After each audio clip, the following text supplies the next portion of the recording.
Welcome one and welcome all to the greatest show of them all. It is the NFC East Mixtape, which you can listen to on any one of SB Nation's NFC East blog podcast networks. You can also watch the show on the Bleeding Gradation YouTube channel or the Blogging the Boys YouTube channel, where you used to see Brandon Lee Gowton supporting the Fightin' Phils, which he's not doing anymore. Hey, I still am. Must be ashamed after what happened on Monday night. You can see me supporting the Houston Astros. My name is RJ Ochoa because that's the only team I have in my life right now that's not willing to disappoint me in flagrant fashion. BLG, it is Tuesday, October 10th for us, the best month of the year. It is Wednesday, October 11th for the loyal listener. And it really ultimately all is meaningless, is what I have learned after week 5 in the NFL.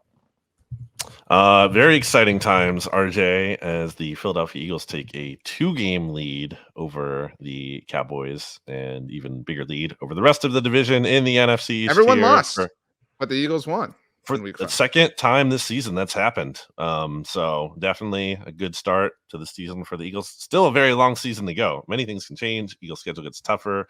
Lots and lots of things can happen, but pretty good start for the Birds. We obviously are going to talk about the Eagles and the Cowboys and the Commanders, although the Commanders game was a week ago now, basically, and the Giants. Amazingly, the Giants are back in our life on primetime this week. Did you know that? They are the Sunday night game against the Buffalo Bills. I did see that, and I was like, why? I mean, you know the answer. I know you're kind of rhetorically asking, but it's because they had a successful season last year in an objective sense, and the NFL doubled down on the New York properties, especially with them and the Jets. So tough times right now for the G-Men. I saw some Giants content creators on TikTok that were like, please get us off of primetime. Like, we do not enjoy this. This is only embarrassing and humiliating for us. Yeah. But you know what? They beat the Packers last year in London, so at least they got that going for them. That's exciting. That's meaningful. Do we have anything else to kind of fiddle-faddle around with before we get into the games? I don't think so. Anything good recently? I saw you made some wings or something. I did. Shout out to Matt Pittman of Meat Church, who is does some stuff around the Dallas. I mean, some stuff, but like is really well known around the Dallas area. He had a honey garlic lime wing recipe that he had shared. So I wanted to try. I made them on Sunday about noon. We talked last week actually about how this was going to be like this epic sports weekend. We had A&M Bama on Saturday. A&M lost. So I was bummed. Texas lost to Oklahoma, which was at least a good thing. The Astros did win on Saturday, but I was all pumped up because it's really cool. You know this, like when your team plays on Sunday Night Football, you get all day to just soak up the football. And I was pissed that the Astros were the night game, but I was all set up. I had the extra TV. I had my wife, put some cookies in the oven. It was all great. And then the Cowboys, we'll get to the Astros lost. It was just a suck fest. It was just terrible. But the wings were really good. I had never done them in the smoker like that. And I had never made my own wing sauce, which was obviously what this recipe called for. So that was a therapeutic process. And I ate on them for a few sittings. It was really good. How was your burger thing at the Phillies game? It was good. Good follow up by you. Or whatever. The Schwarberger. Yeah, it was good. It was actually the brisket on there was amazing, I have to say, especially for what you would not with all due respect to the people at Citizens Bank Park and the cooks there and everything. I just, I wouldn't expect like some very good brisket at a ballpark, but it was actually really, really good. I was like, wow, this is surprisingly great. The burger itself is fine. It wasn't like an amazing burger, but the brisket itself was the star of the show, and I definitely did not regret trying that out. And it was fun to see the Phillies win there, beat the Marlins to go 1-0 at that stage. I had a great time with my parents, so shout out to them. Obviously, loyal listeners of the NFC East Mixtape. So had a great time spending time with my family. Okay, well, good job by the Citizens Bank Park employees and by you and your parents. I had at Petco Park over the summer the most incredible brisket nachos. So that was great. Ballpark food on the up and up here on the NFC East Mixtape. We go in divisional standing order, which means all of you. I also want to say this. I had a lot of Eagles fans chirping at me in my mentions. for general reasons, but also because we did not have Monday Football Monday, which is one of our shows that we have on the SB Sure. Nation NFL show. It did not go out on Monday. So, and it did not. And actually, I just am fresh off of recording this as you and I are recording now on Tuesday. It was Mark Schofield. I don't mind throwing him under the bus because he kind of did that himself, who chatted us, myself, Mark, obviously, JP Acosta, and Rachel, who produces this show as well. Mark was the one who was like, hey, are we going to do it on Monday because it's a holiday? And I was like, hey, Mark, that's up to you. I actually said you should ask Kist because, as we all know, Kist is the boss. And Kist, and Mark had a conversation, and it was decided that we would do the show on Tuesday. So BLG, what I'm pissed off about is I got all these people because of a decision that Mark made that were like, RJ's ducking Monday Football Monday. Oh, what a coincidence that the day after the Cowboys get blasted, there's no Monday Football Monday. We did it. I did it. But Mark set me up poorly. So kind of a poor teammate, coworker, colleague move by Mark Schofield. Bad timing by you. Also, Mark could also be accused of dodging the show because of what's going on with the Patriots. He said right that. Now, but, he said that, to be fair, so he kind of owned up to that himself. But it still was not a good scene for me, and it was completely Mark's fault. So, all right, let's jump into it. Let's get to it. The Philadelphia Eagles.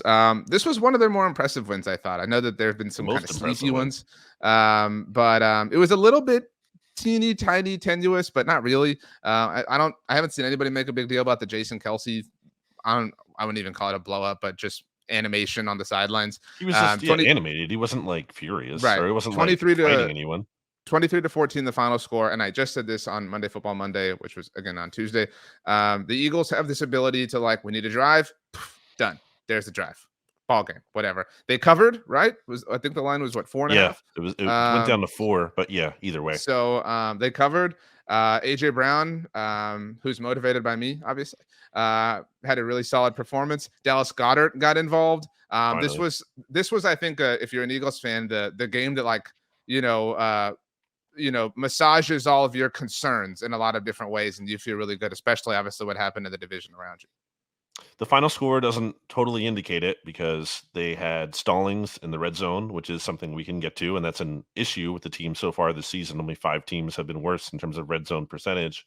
But, I mean, assuming they can get that fixed at some point, and even though they haven't gotten that fixed yet, let me read you a stat here from someone I cite often on the podcast, our good friend Shio Kapadia.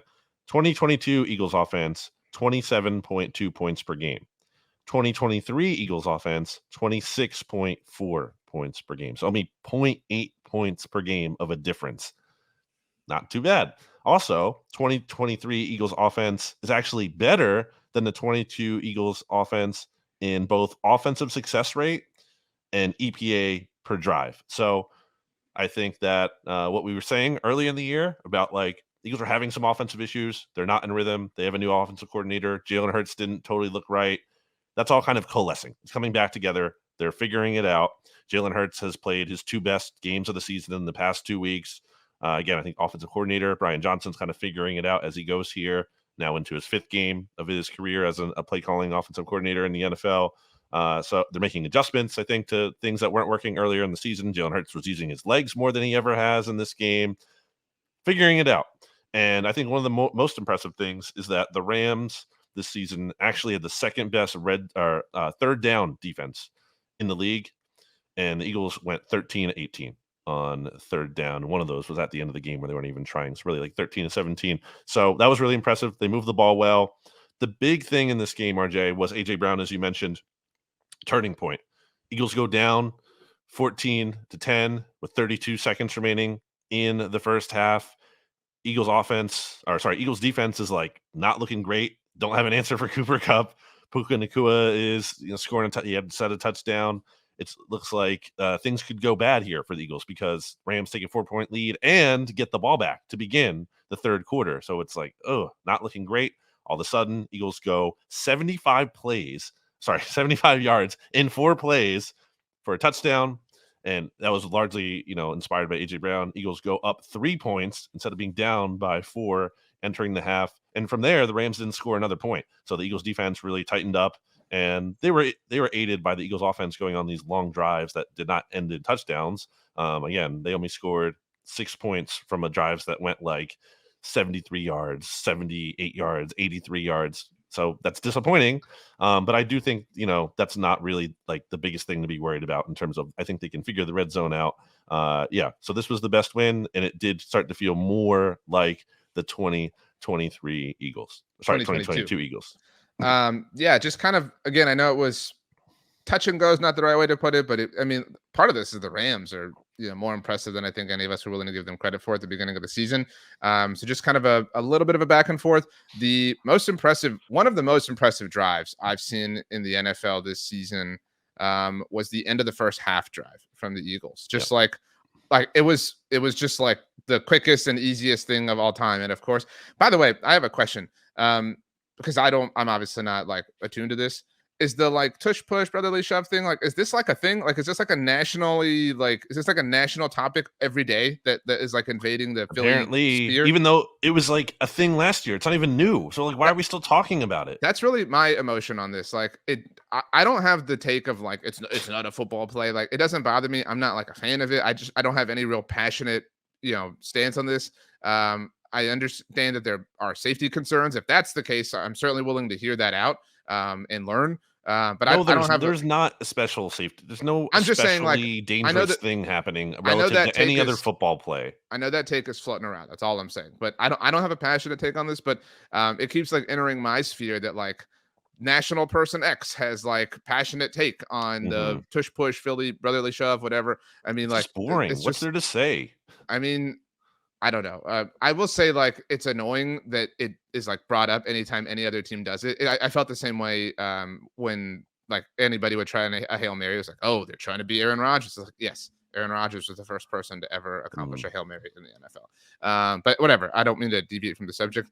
But yeah, like I thought it was bold to go for it in a good way at the end of the first half off of that. And of course, it worked out. Like, that was just it felt like the Rams had a chance to really go into halftime with an opportunity to kind of build upon, but Philly just let the air out of that balloon with that drive at the end of the first half. I want to read you some stats here. Your boy, Nick Sirianni, apparently not the best head coach in the NFC East. I have a Nick take, by the way, in a little bit that I think will interest you. He's just the 8th NFL head coach since 1970, when the merger happened, to guide his team to 5-0 starts in consecutive years, joining only Andy Reid, Tony Dungy, Mike Martz, Mike Shanahan, Mike Ditka, Tom Landry, and Bud Grant. First 5-0 start back-to-back in Eagles history, so that's pretty good stuff for Nick Sirianni. What's this take? It's relative to the Cowboys, so I can't. Okay. Well, maybe we'll save that. But I also wanted to put Jalen Hurts' performance in context because he's definitely playing better. And I brought up the quarterback wins thing a little bit last week when I didn't know who Daryl LaMonica is. But now that he has 22 wins in a 23-game stretch, he is joining Tom Brady, Peyton Manning, Jim McMahon, and Joe Montana as the 5th NFL quarterback since 1950 to do that. His 11-game win streak on the road is tied for the 3rd longest by an NFL quarterback since the 1970 merger, only behind Tom Brady at 13 and then Joe Montana at 18. And Jalen Hurts is the first quarterback in NFL history to record 30-plus rushing touchdowns in his first 50 career games.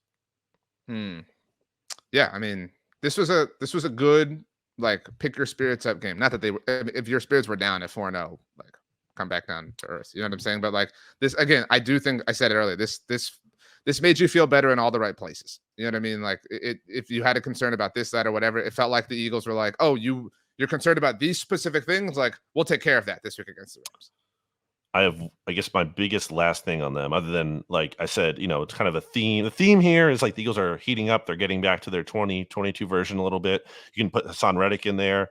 Reddick started off the season slow at 0 sacks in his first 3 games. Notable that he had thumb surgery and he had this big cast on his hand for those first 3 games. That came off against Washington.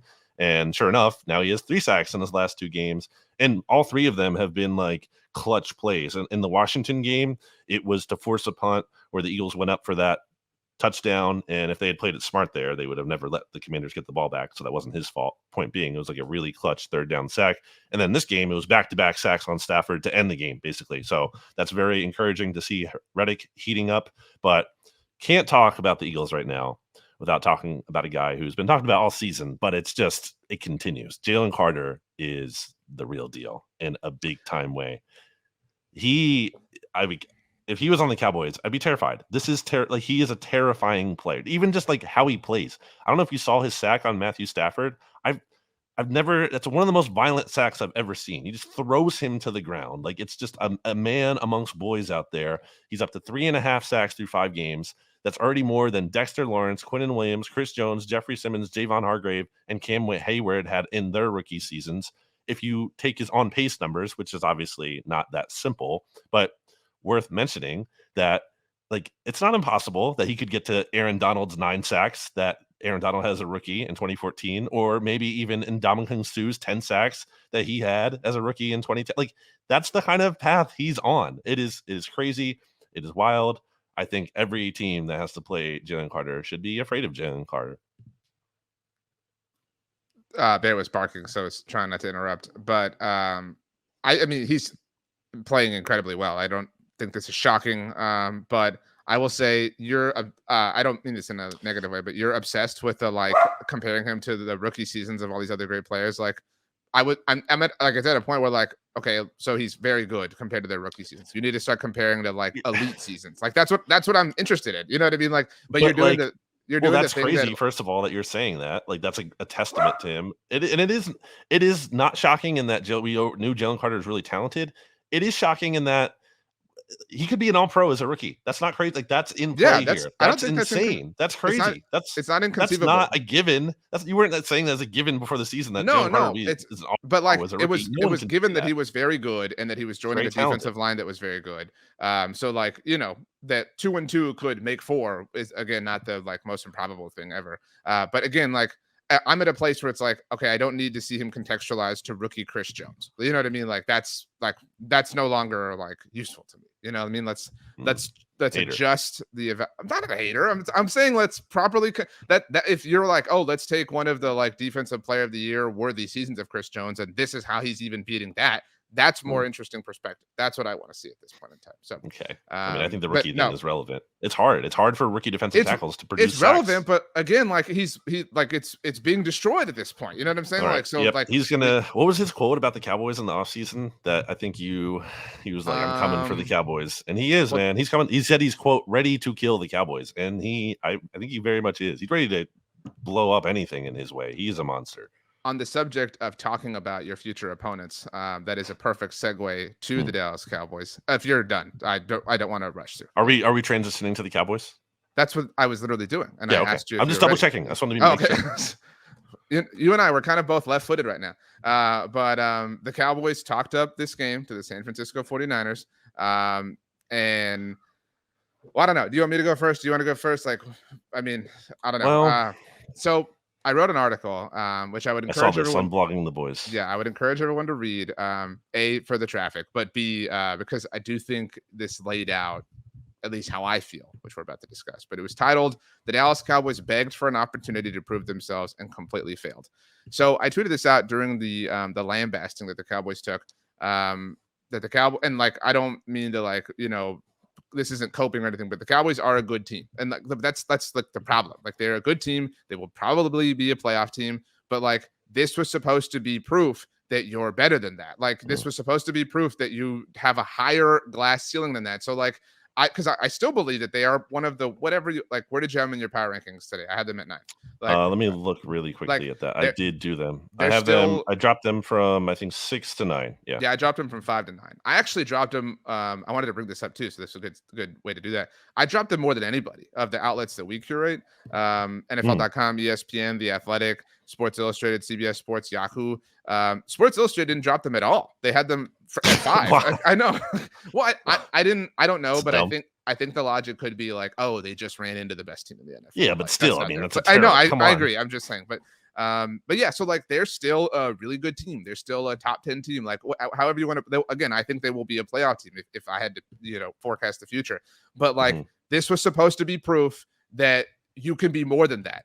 And not only was it supposed to be proof just in general because of the circumstances and the variables, but you said it. And you didn't only say it, you begged for it. You pleaded for it. You screamed from the mountaintops for a chance to go face daddy. And you got blown out. Like, you didn't even just lose. Like, it speaks enough to how low the bar is around here that had you only barely lost, you would have said, hey man, well, you showed that you could hang with them, and they're the best team in the NFL, whatever. But like, that didn't even happen. Like, it was never close. It was never even moderately close. The Kevontae Turpin touchdown was an impressive drive given the like chaos happening around them. So I'll give them like slight credit for that, but it was just a disaster. Like, you have the gap is larger than it's ever been with this team specifically.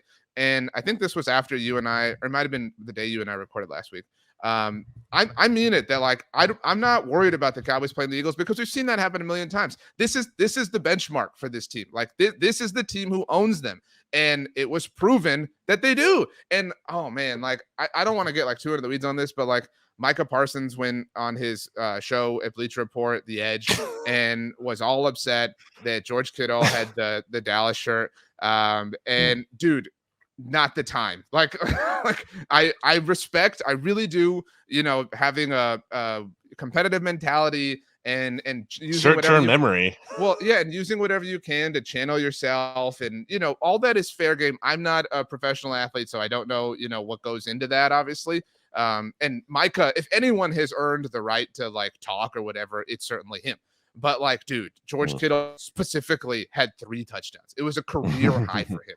And they have, like, on the subject of 3, they've beaten you 3 times in a row, twice in the playoffs. And then this was the one you wanted after that. This was CeeDee Lamb, speaking of 3, said before the week 3 game in Arizona that they lost, that separation would come in week 5. The separation only grew. Like, you did not separate in the way you wanted to. Like, you absolutely demanded this opportunity. You told us you were pissed off. You told us all this stuff. It's all meaningless. And so, like, I don't mean to, again, return to the point, but like, they will be a good team. They will be a playoff team, but like, it is meaningless because at some point they're either going to have to beg for somebody else to beat the 49ers, or they're going to run into the same issue down the road.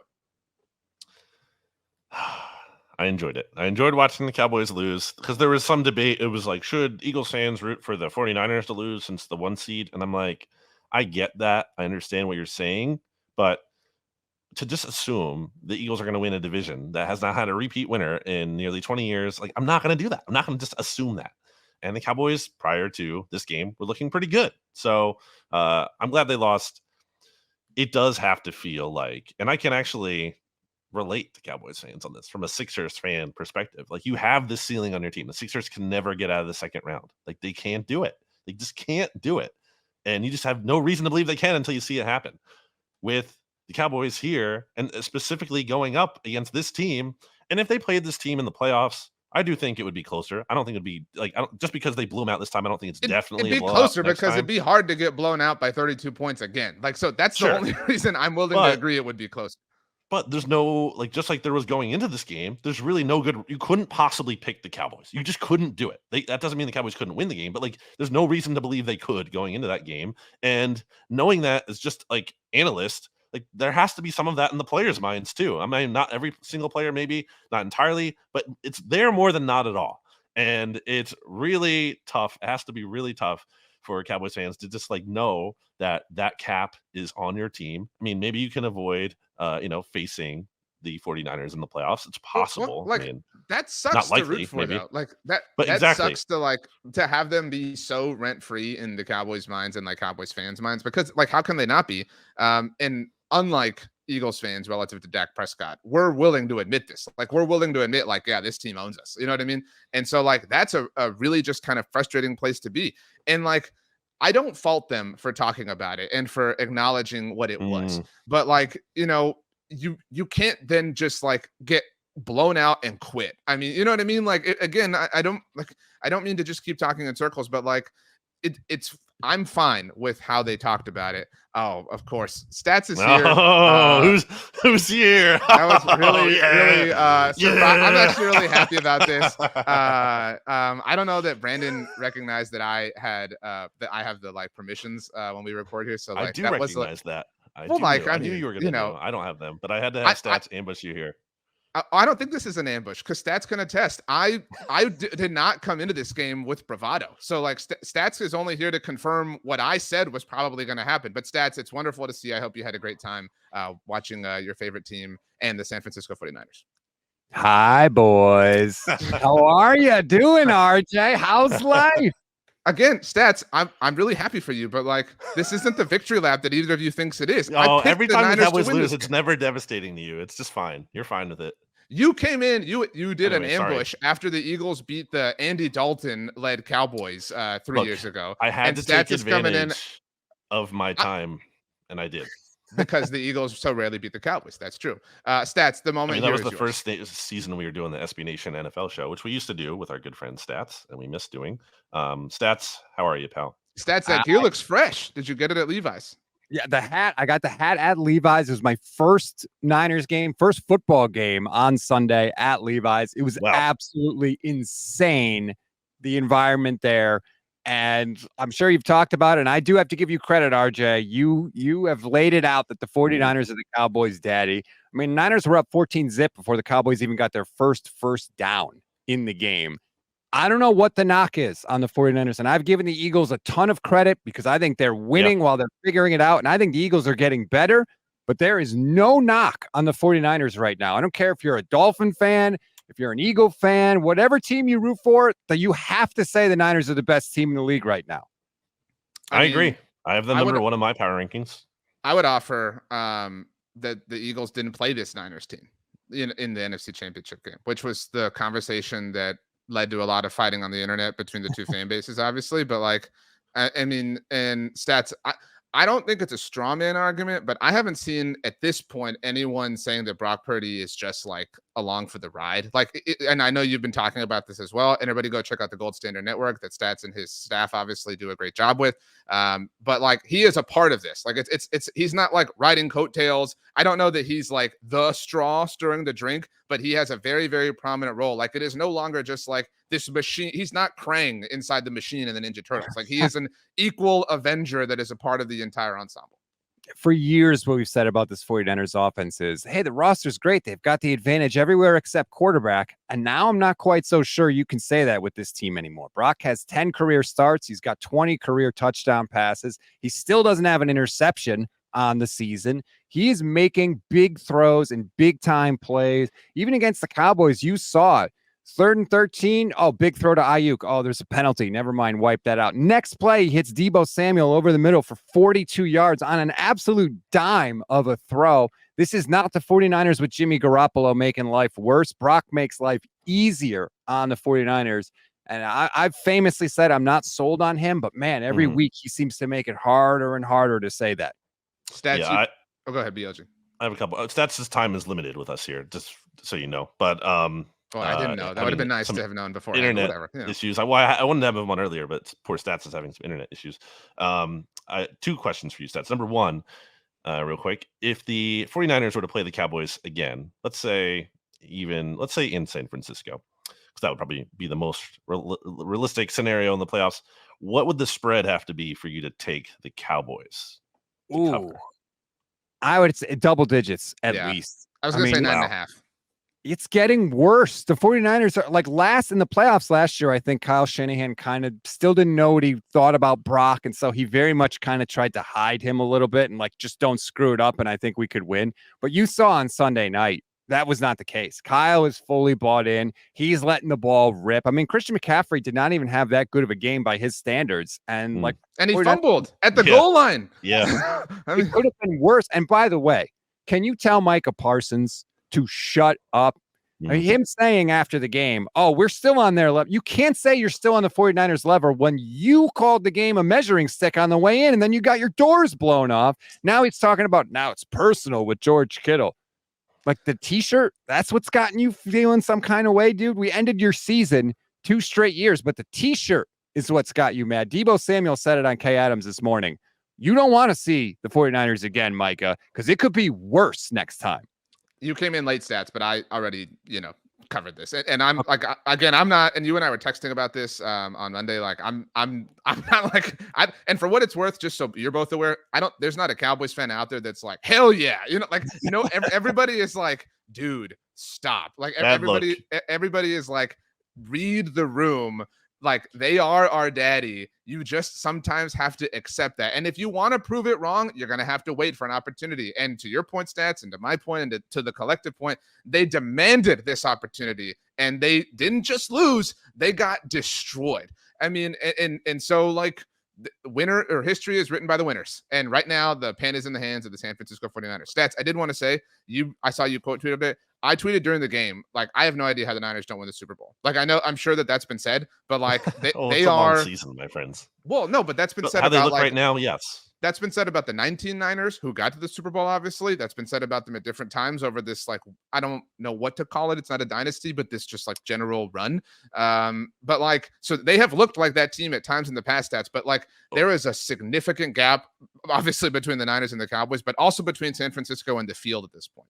Well, speaking of the field, I was going to ask the other question. I have one more after this one really quick. Stats, how would you rank the teams in terms of threats to the Niners in the NFC specifically? I feel like you would put the Eagles one of two, right? Don't do it.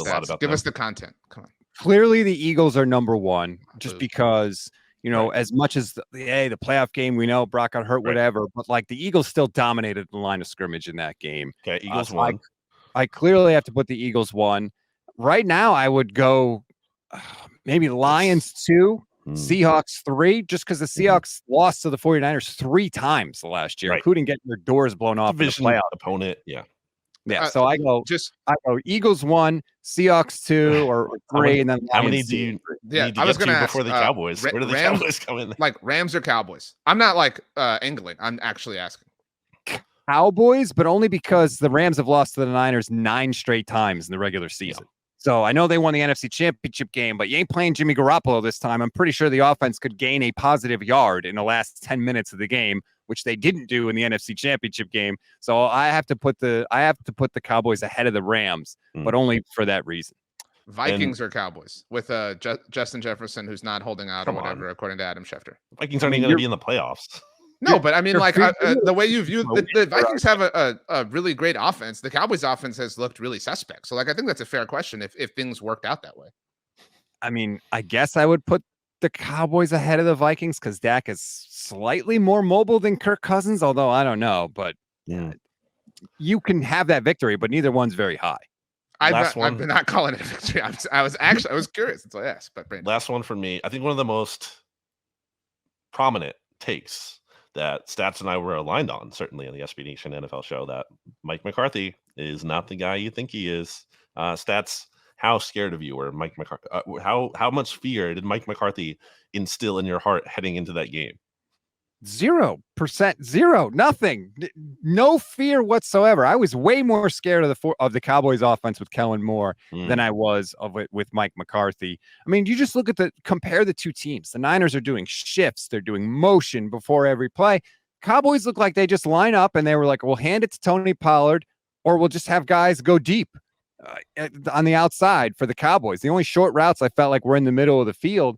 I don't like Mike McCarthy. I've made no secret of it. I thought his offense got outdated at the end of Green Bay. And what are the signs, RJ, I'll ask you, that it's been updated, that it's anything different than what we've seen before? There was a lot of efficiency through the first few weeks of the season. And it was difficult to properly gauge because they blew out the Giants and the Jets, right? Like it was not fair. And even the Patriots game was this like big blowout. And obviously the Cardinals game kind of got away from them. So that's why I tweeted, like, all my receipts are out there. I tweeted like right before kickoff. I was like, this is a really fascinating game to learn who the Cowboys are. And I didn't say that like, oh, watch, y'all are about to learn. It was like, no, like we're literally about to learn. And this was the first time since the Cowboys drafted Tyler Smith in the first round last year that they had their full intended starting offensive line left to right, and they got worked. And Stats, you and I talked about this on the Ochoa, on the BTB side of things before the game. Look, the Niners defense is incredible, and I don't mean this in any sort of slight kind of way, but they're not who they've been the last few years. You told us that. And you, by the way, a great call on Dre Greenlaw being the like underrated dude to watch. That was awesome by you. But like, would you not agree that like over the last 3 years, this is the generally speaking weakest Niners defense we've seen relative to context? And so like you couldn't even capitalize on that. You said you were more worried about the Cowboys offense having success against the Niners defense that obviously this game was going to be won or lost when the Niners had possession of the ball. And Dallas offensively, y'all are bagging on Mike McCarthy. I always looked to just restore balance in the force. All right. And you guys were way on one end of the spectrum, but you're letting Dak off the hook. Like, we haven't even mentioned Dak's name yet. I mean, Dak was awful in this game. These are the first half possessions for the Cowboys. Punt off of a 3-and-out. Punt off of a 3-and-out. Tony Pollard's fumble, which was literally on the first play of that possession. Another 3-and-out. They went 3-and-out 3 of their first 4 possessions. Then they had the touchdown drive. Awesome. Then they went 3-and-out again. And then their last possession of the first half was 2 plays, and Dak took an inexplicable sack that evaporated any possibility of them taking away points. So you could effectively call that a 3-and-out. So we're talking about there were 3 effective 3-and-outs in the first half alone. That's not going to get it done against anyone, let alone potentially the best team in the NFL. And yes, Mike McCarthy absolutely deserves an enormous amount of blame for that. But so does the quarterback. Like, we all know that Dak is a really good quarterback. Call it top whatever you want. But and the stuff about like, oh, he can't like show up in the big games is dumb and silly and whatever. But like, this gives that life, Stats. I mean, you can't no show against your daddy. What did I say before the game? I wanted the Niners to go up 7 early. I wanted Dak to be down by 7 before he ever touched the ball. And that's exactly what happened in this game. I think the 49ers are in Dak's head. I really, really do. They're in all of their head. It was a perfect game script for the 49ers. They got up early, right out of the gate. First possession, Niners go right down the field and stuff it in the end zone. And the Cowboys just couldn't get going. They always worked out of a hole in this game, and the 49ers have done that to everybody. That's not just a Cowboy thing. San Francisco has trailed for 1 minute and 45 seconds this season. Prior to the game, I forget who said it, but I think it was 49ers players. I think it was Fred Warner, actually. Maybe the broadcast team was quoting like, hey, the 49ers wanted the ball in Dak's hands, and they got that, and it worked out well in their favor. And also, RJ picked Mike McCarthy over Nick Sirianni as the NFC East head coach for All-Star team.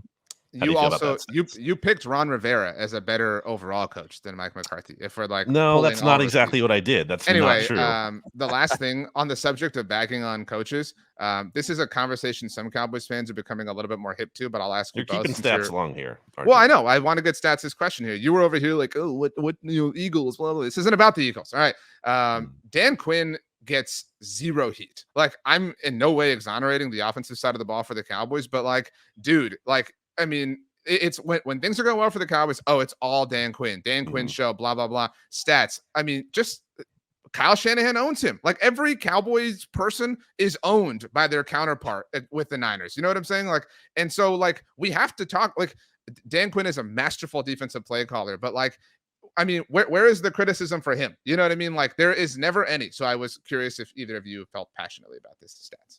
Well, I just think it's hilarious that Dan Quinn decided to show up in the game wearing all black. Little did he know he was wearing all black to his own funeral, because he was in a straitjacket on Sunday night.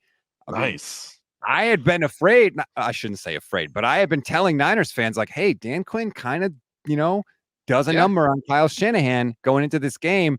I think it's a new day with the 49ers offense. This is an offense first team. And that's even with a defense as good as they have. And I just think that the league hasn't seen the 49ers with this kind of quarterback and this kind of offense yet. And so they haven't really adjusted. They will. No, they're not going to score 30 points every week like they have been. But right now, this is a new 49er team, and they're taking on all comers.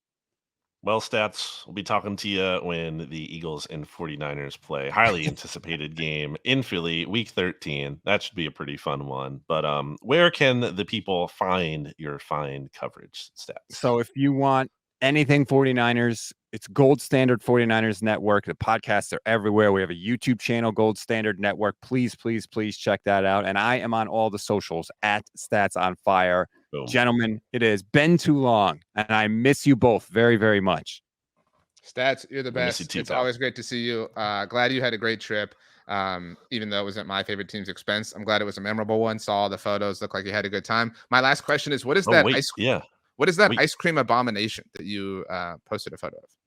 Oh, yeah. I went to this like exotic milkshake place in Reno because I was in Nevada for a wedding a couple days ago, and it was just cookie dough ice cream with 2 giant cookies, and there were like chocolate chips stuck along the outside of the glass.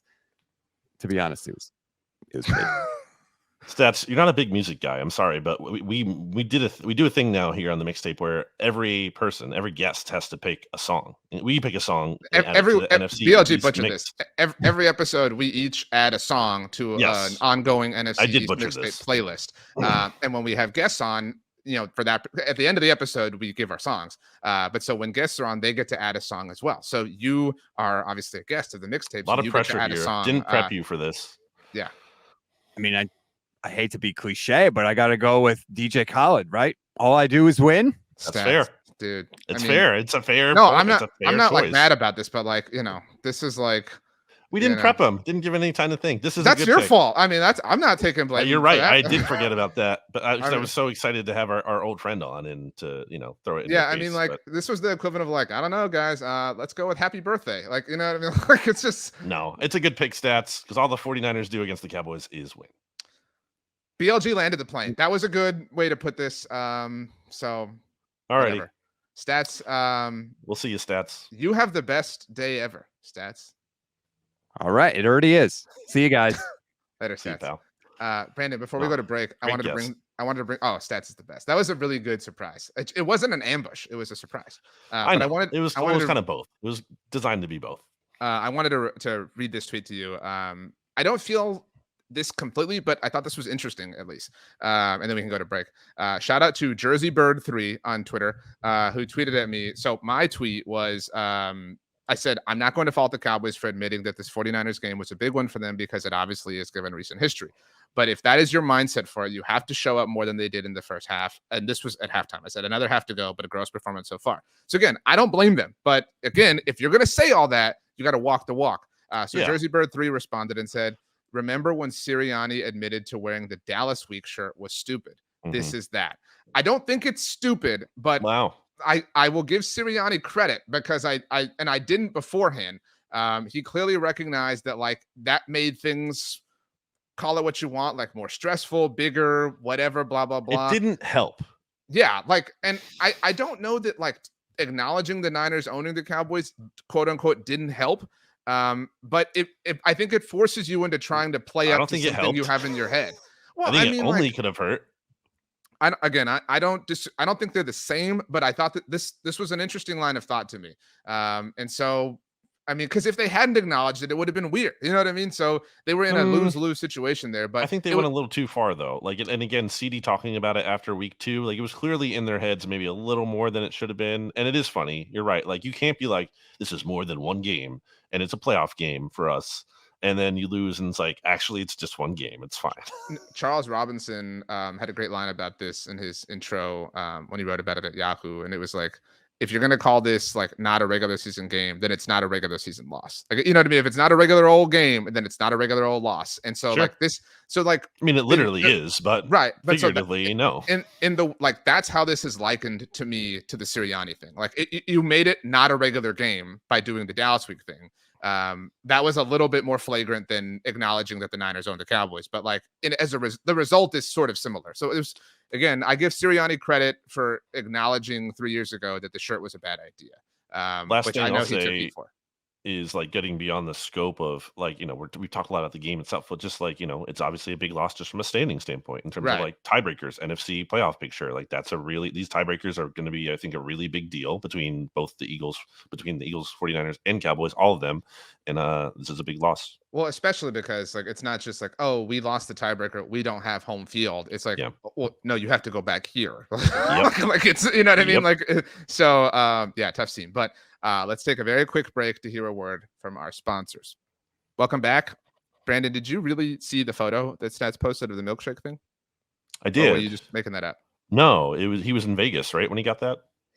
He just told us that he was in Reno, Nevada. Those are the words he said like 10 minutes ago. But but I was double checking that's where that was, as opposed to when he got out to California. My point is, when I saw the photo, I was like, this doesn't look great. Like this, sometimes things could be too big. Like your Schwarberger, like I might enjoy that. I'm really happy that it was good, but like I might enjoy that if I'm sitting down. But like sitting in a seat, that would be very difficult. Yeah, I ate it standing up. It wasn't the most convenient thing. Yeah, like that's all I'm saying. And like that kind of milkshake thing, like I don't know exactly what Stats was doing. It looked like I don't know if he was at some sort of casino, but he looked like in a hustly bustly kind of like, area. Like that wouldn't be a fun thing to eat while you're moving around. You know what I'm saying? Like maybe you're sitting at a diner or whatever, like that would be cool, but not when you're, rocking and rolling. All right, we talked about the Washington Commanders a little bit on Football Friday, aka TGI Football. You forgot last the week name, didn't you? on the SB Nation NFL show. No, I didn't. Yeah, I don't know that we have to relitigate this game. Well, not everyone heard that, so we'll get to some of it. But I mean, and it's been it's a long time ago, so we won't have to get in deep. I mean, it's just pathetic. Like, really, the Bears are terrible, have been terrible all year long. You made Justin Fields look good. That's really bad. Emmanuel Forbes is not playing well so far. Doesn't mean the book is written on his career, but it's absolutely fair to wonder if they made a huge mistake passing on Christian Gonzalez and going for him instead, especially when like that was consensus. Like Gonzalez was like a consensus kind of prospect around, I think above Forbes for most teams, or at least so it seemed to be on the big boards and everything, which aren't always right. But like you went against the grain, you kind of made like a big bold pick by doing that. And so far it is not working out. And Sam Howell didn't have a good game. And things are looking tough for the Commanders. There's a lot of fire Ron Rivera articles out there, Hogshaven, SBNation.com. I mean, sure you can, but that's not really, you're not really changing a lot this season. We talked so much about like things we're afraid of. Like you mentioned, you had been afraid that maybe they wind up with Caleb Williams. The Giants certainly seem closer to that potential at this point. Yeah. What I'm afraid of now, like my new fear, maybe you'll agree, is that Ben Johnson is the future head coach of this team. You know what I mean? That's like, a good call. Good call by you. Couldn't you see like new ownership looking for like a splash? You know what I mean? Like a face, like a young hotshot offensive mind, whatever. Like that is my like of power rankings of our mutual fears. That might be number one. Yeah, I don't know how Bieniemy would factor into all that. Maybe they just right. I mean, but yeah, we're speaking generally because like when there's a change, like you don't know what's being retained, what's not, whatever, blah blah blah. But I'm even afraid of Eric Bieniemy having the keys at this point. Like, I mean, the offense has shown legitimate life. I mean, again, I don't know that like I'm afraid of the offense, but like that would be an improvement on the Ron Rivera era, and I'm opposed to any improvement, obviously. Ben Johnson was born in Charleston, South Carolina, and went to high school in North Carolina and went to college in North Carolina. So like not. But didn't he interview for the Panthers job as well? I don't know, but point being, like, he's not super far away from the DMV area, so that could be, a factor in there. How far are the Carolinas from the DMV area? I mean, not like it's not incredibly far, like an hour or two, it's a couple hours, I would say. North Carolina more so like 3 hours or so, I would say.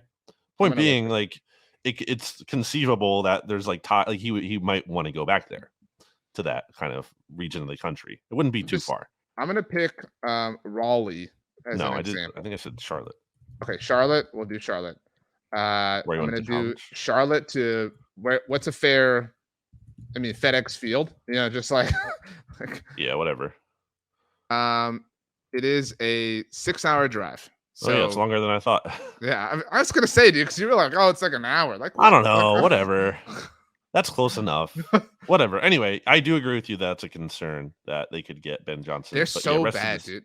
I also think I don't think it would be fair to fault them for this, but like, I think people are gonna make, and we'll do it too. But people are gonna make fun of them for not picking up Chase Young's 5th-year option.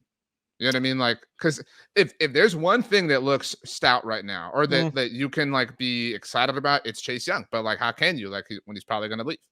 There's actually an interesting article on Hongshaven about how like the Commanders' defense has been better without Chase Young. You should go read that. It's interesting. I don't think you can blame them for that because, right. Well, you would blame them with the benefit of hindsight, which everyone obviously. But the injury thing was in there too, and I don't know them. They might have had medical information that suggested things are really concerning. So I don't know. I can't speak on that. I will say that, like we talked about, there was this. You beat the Eagles. Let's say you're 3-1 at that point. Oh, dude, yeah, that was their butterfly effect, right? Chance to maybe capitalize on that momentum.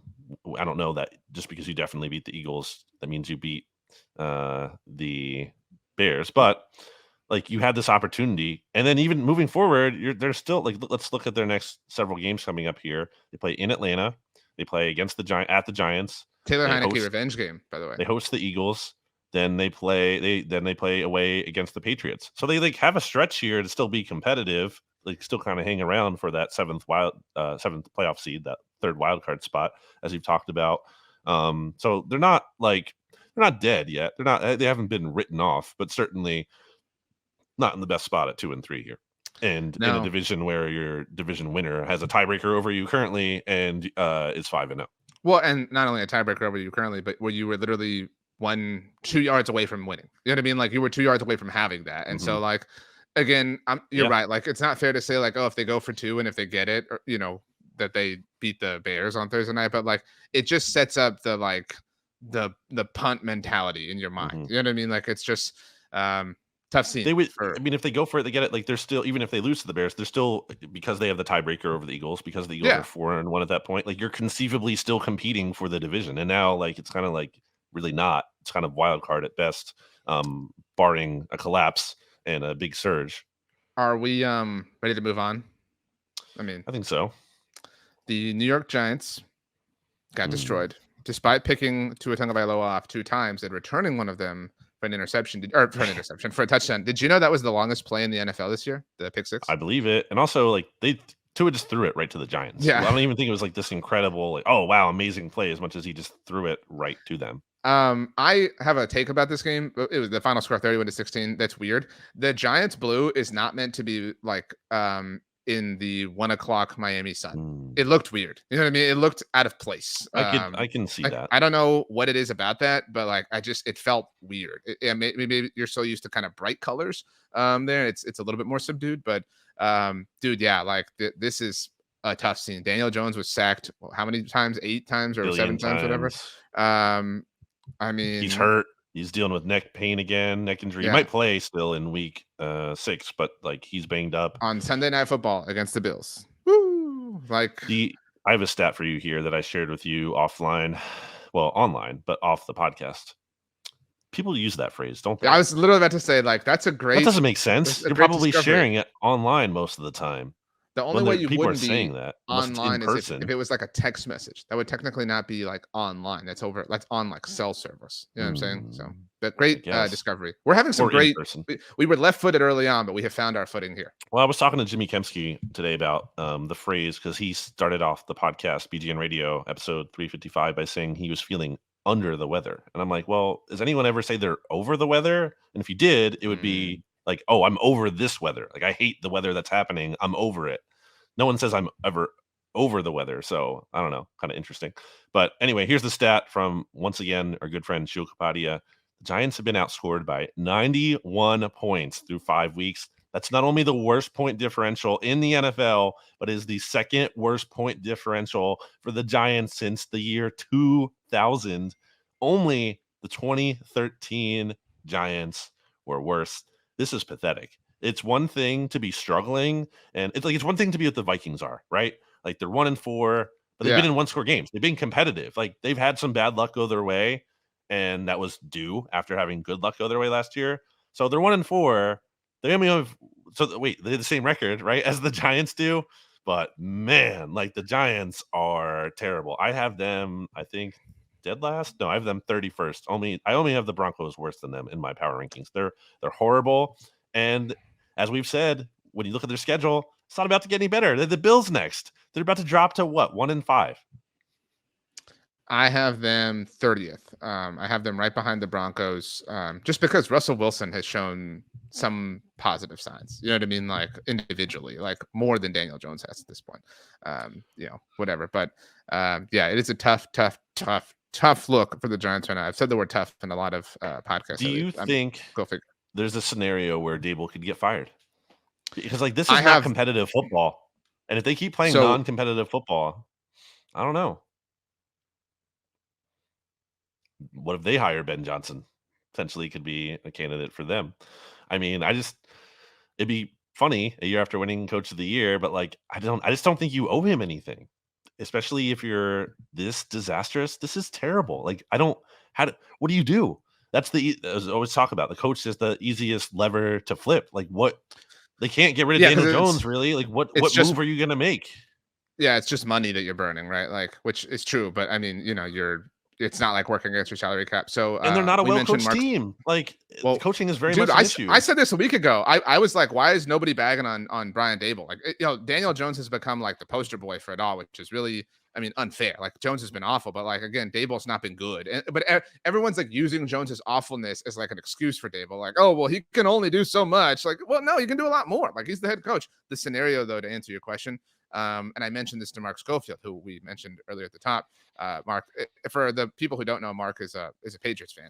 And so I asked Mark when we broke down the 34-0 loss that they had, where's Bill Belichick coaching next year? The Giants, dude. Like, like, wouldn't that be the move that the Bear family would consider making? Like, oh, you know what? Oh, like, you're so right. I forgot about that. That's so pathetic. Like, yeah, like, oh, and of course, and it would be so much like, off season, like written about it, like, oh, he's found it would be like groove. All he just needed is a fresh start. Yeah, like he's passionate about this. Like, for the younger audience that doesn't know, Bill Belichick was the Giants defensive coordinator in the 80s under Bill Parcells, and they won 2 Super Bowls together. And he's, obviously was a big part of Lawrence Taylor's career. And like, he really does have, like, I'm not joshing around. Like, he has a deep affection for the New York. He's and they would trade for him too. Like, they would trade for him. They would give up something for him. The situation that is comparable in my mind is Brian Dable is to Josh Rosen what Bill Belichick is to Kyler Murray, right? Like, you punt on the, like, short-term experiment you've had in the name of what you believe to be this once in a generational opportunity, because you have the opportunity to go out and get it. So it would be like, you have people say, like, how can you fire Brian Dable after 1 year after you won coach there? Oh, because we can get Bill Belichick. Like, that's why we're going to do it. I think that's the good calls by you between the Ben Johnson thing and the Belichick thing. You're on point, unlike the Cowboys. Do you, if you could only keep one of Brian Dable or Joe Schoen, and you have to keep one, let's say Joe Schoen for the sake of this argument, I don't know. I think because he's been really bad too, and I think I think you said Dable's skating criticism. I think Schoen, at least from the outside looking in, I think that tends to happen anyway. A lot of the struggles that the Eagles had in 2020 were directed at Doug Peterson, who got fired when Howie Roseman, in reality, was also very much to blame for what happened. Let me rephrase the question. If you could have Joe Schoen and Bill Belichick, or Brian Dable and anyone, what would you yeah, that's, well, I mean, anyone is, obviously a really wide field. Let's say you get my point. Like of all possible but talent's an issue permutations. too. I don't think it's a no. Oh, actually, no. Wait, yeah, I don't think Belichick. No, absolutely, give me Dable in a promising young GM. Let's say the 49ers have someone who's under, like, John Lynch, I think. Let's just say him, for example. No, I absolutely take that because Belichick is cooked, and at least if he doesn't have a Hall of Fame quarterback, he's not going to move the needle for the Giants.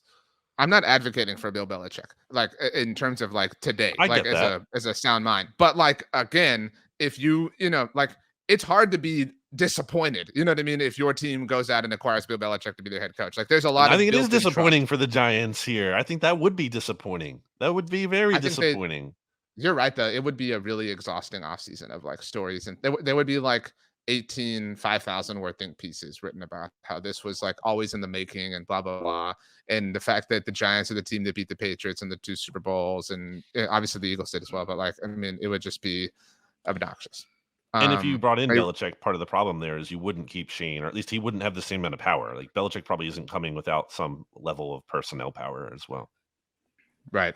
Well, then you Which can has keep been Schoen, bad, it doesn't really matter. Okay.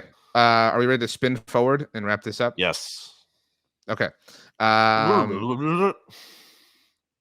In chronological order, the Washington Commanders are visiting the Atlanta Falcons. Washington is getting 2.5 points in Mercedes-Benz Stadium on Sunday. Who are they playing?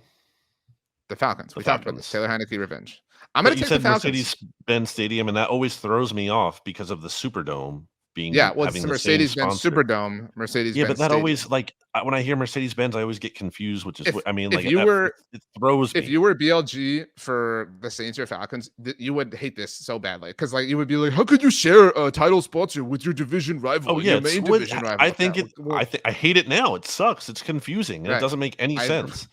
Okay, 2.5 points for the Commanders. There's like a billion sponsors in the world. Pick any other sponsor. Like, why does it have to be the same sponsor?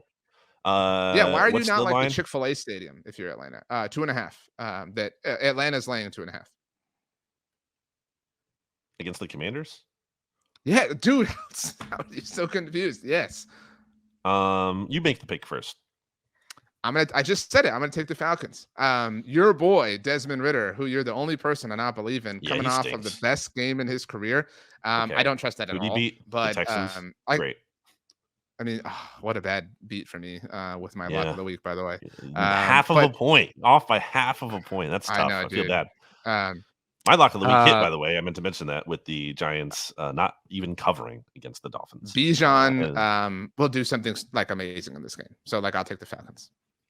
I'm gonna take the. I guess I'd feel dumb taking the Commanders, wouldn't I? I'd regret that. Yeah, I'll take the Falcons. Okay. The Eagles. So we have actually Commanders are at noon, Eagles are in the afternoon, Giants are Sunday Night Football, Cowboys are Monday Night Football. So you can watch all 4 games separately. Hasn't that happened again? Like that's happened multiple times this year. Weird. Yeah. Well, they've all been on primetime. It's just been crazy. But so the Eagles are in the afternoon at MetLife Stadium against the New York Jets, who they have never lost to as a franchise. Since 1973. The Jets are getting 7 points at home. Ooh, that moved up. It opened at 6.5. I keep saying it like last week. This is not as true as it was a week ago, but the Eagles have looked to be on somewhat shaky ground, relatively speaking. But until they lose and there's a like undeniable reason to pick against them, I'm not going to. They have the benefit of the doubt currently, so I will lay 7 points.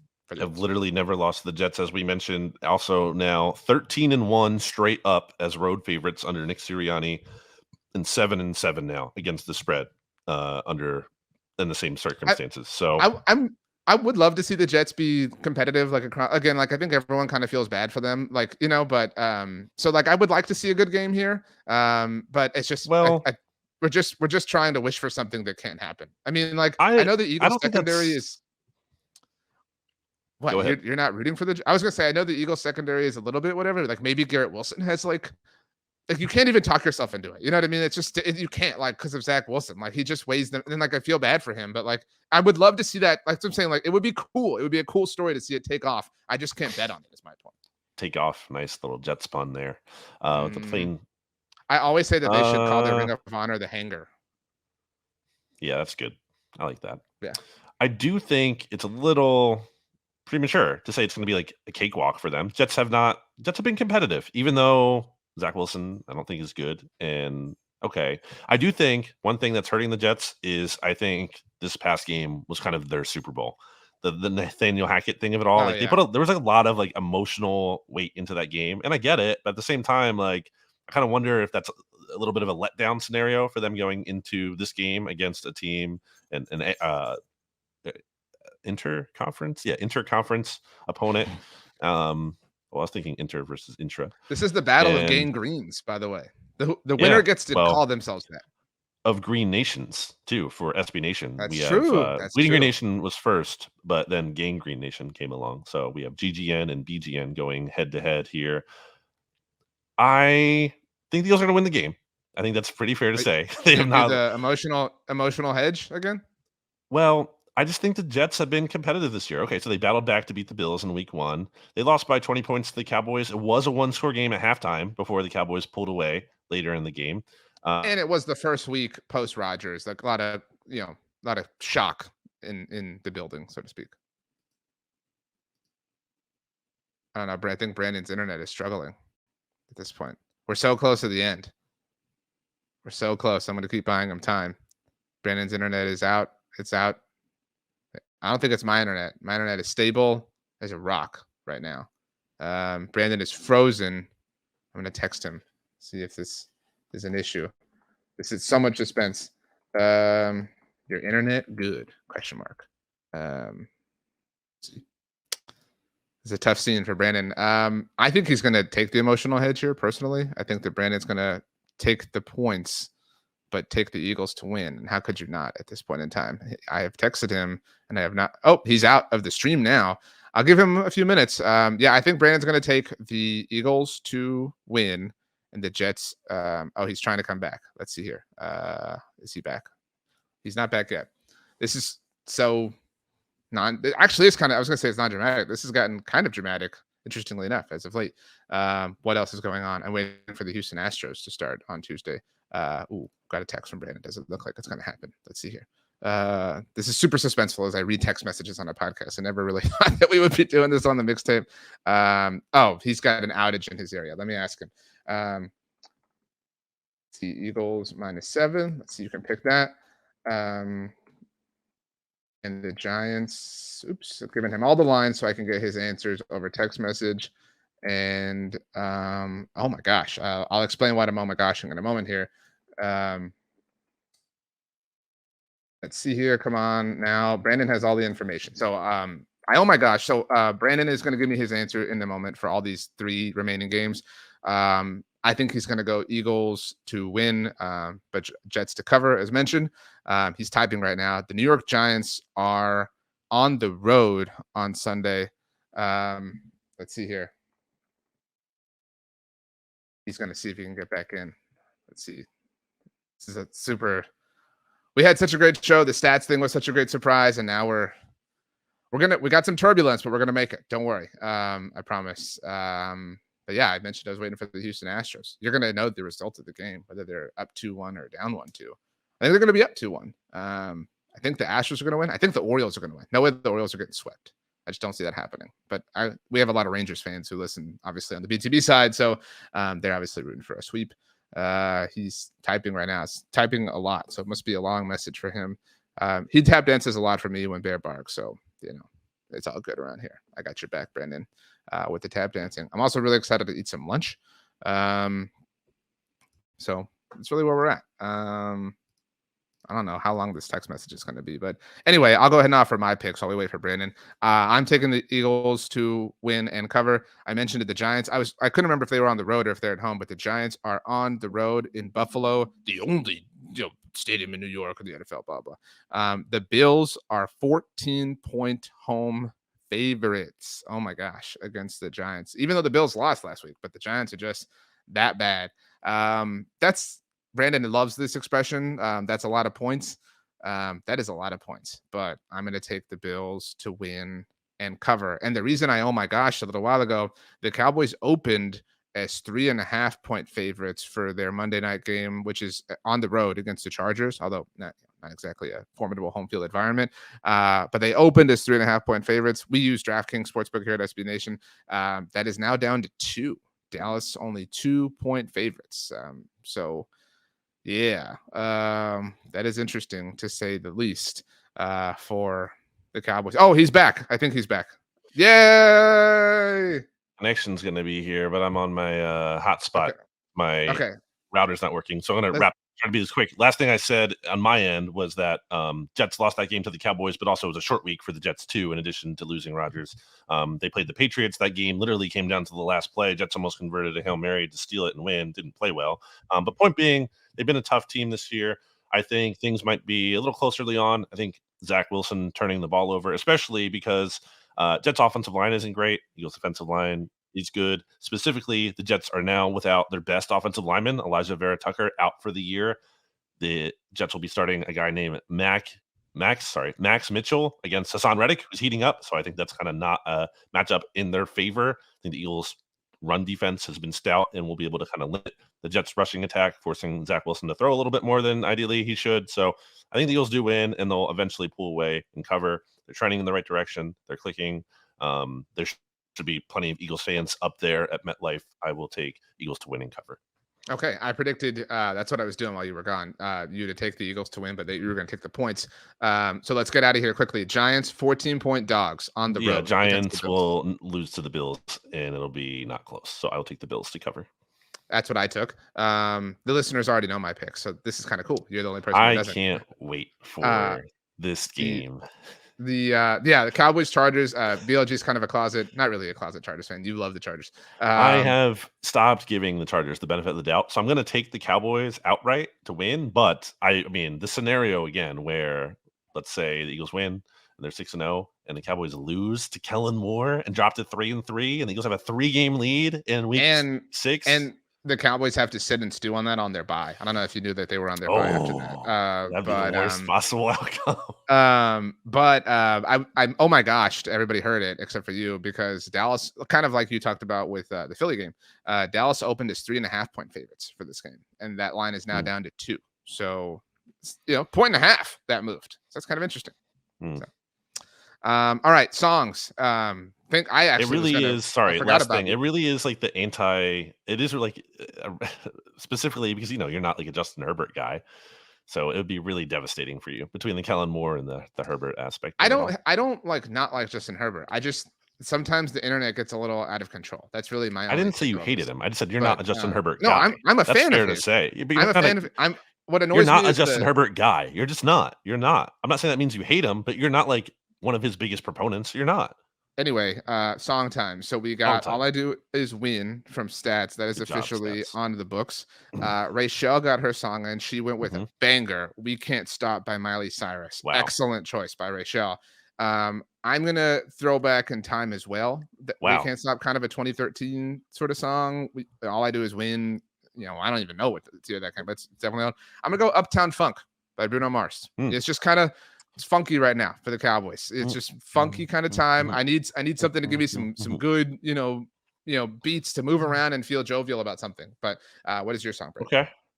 I'm going to go really far back in time and pick Toccata and Fugue and D minor BWV 565 by Johann Sebastian Bach.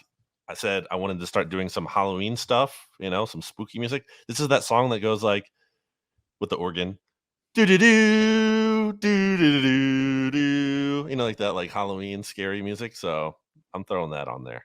Boom. I need you to slack me that because there's no way I'm going to remember that. Yeah, I will. Okay. Brandon, as we leave, I would like you to tell me your 3 favorite things about Stats. 3 favorite things about. Actually, 3 favorites too hard. 3 really good things about Stats. That's a little bit easier. Yeah, 3 really good things about Stats. I mean, this is easy because there's a lot of things to pick from. Number 1, sweetest guy I could ever know. That's number 1. Number 2, you know me, I'm pretty sweet, but whatever. Okay. I think he's really smart and like good at thinking on his feet. Like he did the song. Like you can throw things at him and he reacts quickly. He's good. And number 3 is that he roots for a team that beats the Cowboys a lot. And I like that. Even though you took me off the screen and you put me on the title card, but it's fine. People can still hear me, especially the audio listeners. See ya.